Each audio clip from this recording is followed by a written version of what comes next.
Mohamed Wahabi, ahlan wa sahlan bik. Salam alaikum. Mohamed Wahabi, vous êtes formateur U15 à Anderlecht. Pourquoi Anderlecht? J'ai pas vraiment choisi, hein. J'ai eu l'occasion de travailler dans ce club qui est le meilleur club en Belgique. On m'a proposé de venir y travailler. Ça fait maintenant 8 saisons. Et depuis, je regrette pas mon choix parce que bon, comme je disais, c'est le premier club en Belgique et je travaille dans des conditions vraiment exceptionnelles. Et Wahabi, Mohamed, comparé à Anderlecht, c'est un grand club en Belgique carrément. Si on parle à Nierpet, aussi, c'est un lieu de formation. Vraiment, ce n'est pas n'importe qui, il va être entraîneur là-bas. C'est quelle qualité a Mohamed Wahabi être là parmi les grands entraîneurs à Nierpet?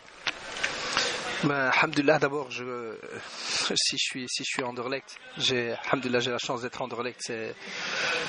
On sait que c'est grâce à Allah, c'est lui qui récompense le travail accompli. Maintenant, j'ai fait beaucoup de travail, beaucoup d'efforts. C'est vrai que j'ai pas un passé de joueur professionnel, j'ai pas un nom, comme on dit dans le football. Ça m'a permis de travailler encore plus dur, mais après les qualités, ça je peux pas vous dire. Maintenant, si c'est ma 8e saison à Anderlecht, c'est qu'ils sont contents de moi, et s'ils sont contents de moi, c'est que mon travail est bon. Donc on continue à travailler pour être encore meilleur, Inch'Allah. Et aussi, Mohamed Wahabi a obtenu UFA B, UFA A, ça veut dire une base très compétente. Oui, mais c'est de toute façon comme je le disais tout à l'heure, pour quelqu'un qui n'a pas vraiment de passé de joueur, qui n'a pas de nom, c'est le minimum. Si on n'a pas ces diplômes-là, il va être difficile d'entrer dans des clubs pareils. Maintenant, c'est vrai que je suis rentré avec l'UFA B à Anderlecht, et peu après j'ai fait l'UFA A, mais il est clair que ça nous apporte de grandes bases, et ça nous permet d'être encore meilleurs, même si je connais des entraîneurs qui n'ont pas fait les cours et qui sont tout aussi bons. UVA, si on regarde la formation UVA, il y a pas mal de talentueux entraîneurs marocains comme Fouji Jamal, comme Aziz Kerkaz, Wahed Baj'aïd, Jaibila Saïd. Il y a beaucoup de talents. Pourquoi vous ne passez pas après UFA? J'en ai connu beaucoup, dont Fouzi Jamal, avec qui j'ai fait l'UFAB. Mais c'est vrai que ce sont des gens compétents. Il y a même beaucoup de gens de notre communauté qui sont compétents pour entraîner en football, et à tous les niveaux en Belgique. Maintenant, on sait aussi que après l'UFAA, c'est la licence pro. La licence pro, il y a plusieurs critères pour pouvoir passer les examens. C'est d'abord, je pense, l'expérience en tant que professionnel ou l'expérience en tant qu'entraîneur. Donc l'expérience en tant qu'entraîneur, elle est difficile parce que si on n'a pas ce diplôme, on ne peut pas entraîner. Et l'expérience en tant que professionnel, voilà, on l'a ou on l'a pas. Maintenant, voilà, je pense que c'est ça aussi qui fait qu'il est très difficile d'aller plus haut. Peut-être que la solution, c'est d'être adjoint au niveau professionnel pour acquérir cette expérience et puis après postuler pour pouvoir passer les cours. Mais je crois que c'est ça qui bloque, c'est pas les compétences, c'est les critères d'entrée. Qu'on sache que si vous avez diplôme UFA, ça permet à vous d'être adjoint entraîneur au moins des 3.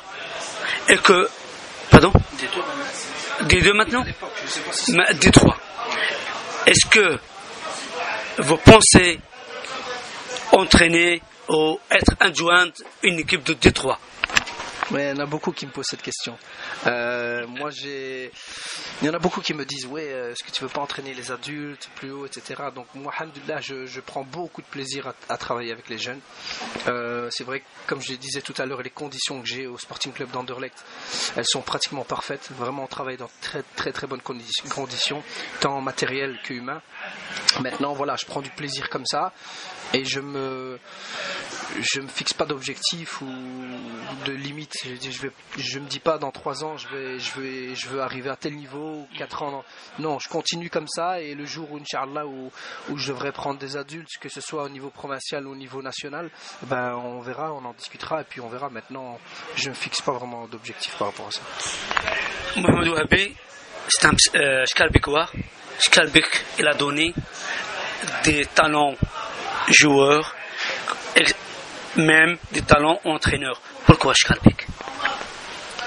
Skalbik, c'est quand même une commune où il y a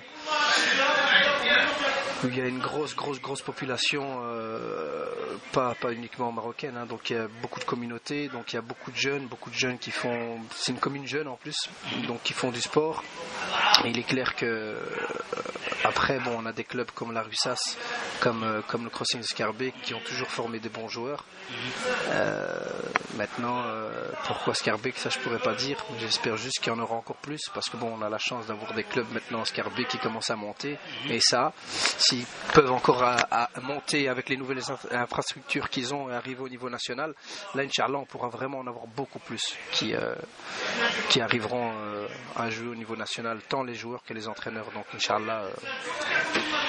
On a vu Omar Kadroubri avec l'équipe olympique belge. On a vu aussi Soufiane Bidaoui avec l'équipe olympique marocaine. On a vu d'autres joueurs comme Aoulad avec Bruxelles, comme Hamid Bouhrikz avec Turnhout. Quand on va voir Mohamed Wahabi briller plus avec Anderlecht? Mais c'est difficile, hein. C'est difficile parce que déjà on n'est pas des joueurs, on n'a pas cette envie de briller ou de.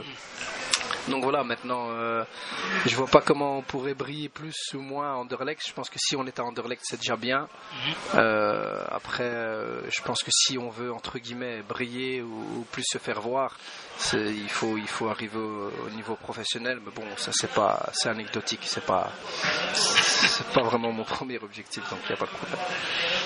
Avant une dernière question, la plupart des entraîneurs marocains qui sont obtenus UEFA, ils sont partis entraîner au Maroc ou ils pensent entraîner au Maroc. Mohamed Wahabi, est-ce qu'il pense entraîner une équipe au Maroc?